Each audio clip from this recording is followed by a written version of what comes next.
A lot of people often say to me that they can feel the benefits of not resisting themselves in their own thoughts and their own negativities and all their inner troubles. They can feel it resonates with them to not resist what they don't like inside themselves. But people often say that they can't help it, that they still find themselves resisting themselves quite a lot of the time, and that if a troublesome thought or a negative thought happens, there's this automatic resistance and tightening and suffering of it. And people often say, how do I stop resisting life or my mind or my emotions?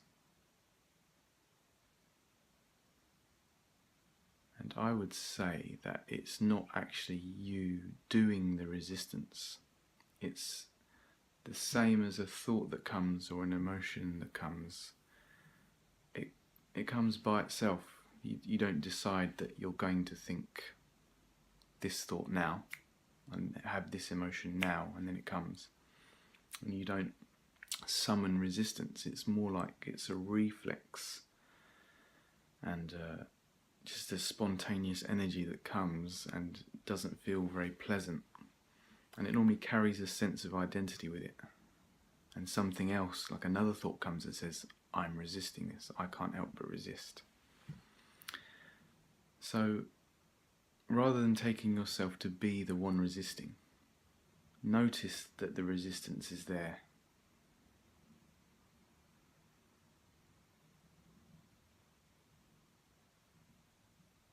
And see that you probably come to a point where you can't do anything about it. You can't relax the resistance. You can't make it go away.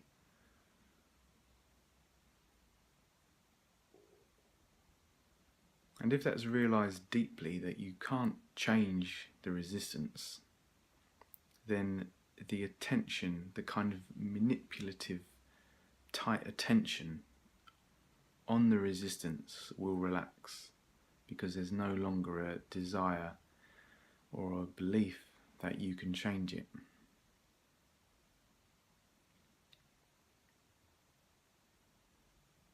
At first it feels like it's your responsibility to change every thought and emotion and resistance into something nicer.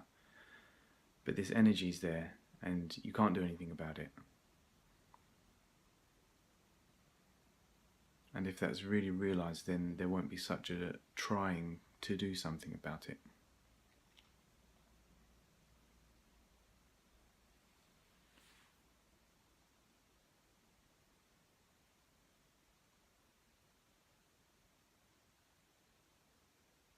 So rather than thinking that the goal is somewhere in the future when the resistance goes away, when you can finally work out how to stop being in resistance, it's not about that at all. It's about no longer trying to manipulate the present experience, the content of the experience, the sensations. When the focus isn't on manipulating the content, as in the thoughts and the emotions that you feel and the resistance that comes, then you can be aware.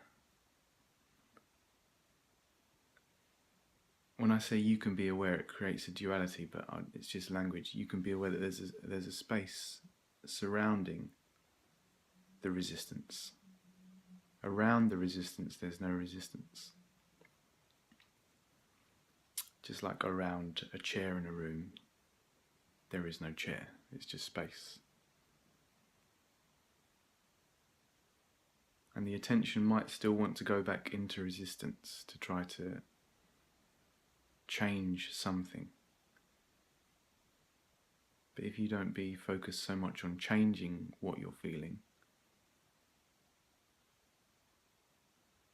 and be more aware of the space that the experience takes place in, the space in which the feelings come and go, and how silent that is,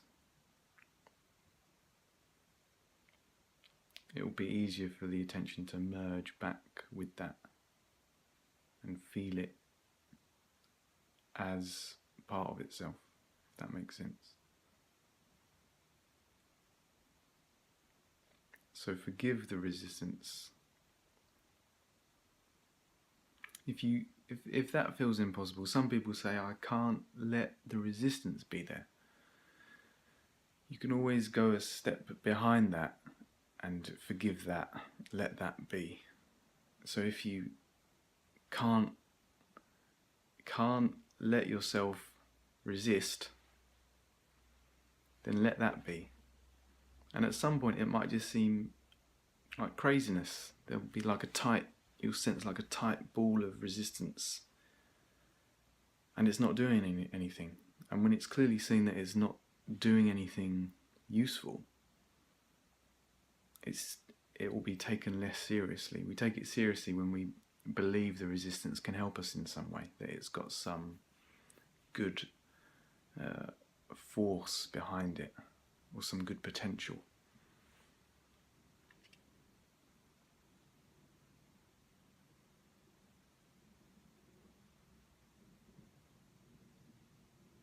And if none of that makes sense, if that still doesn't help,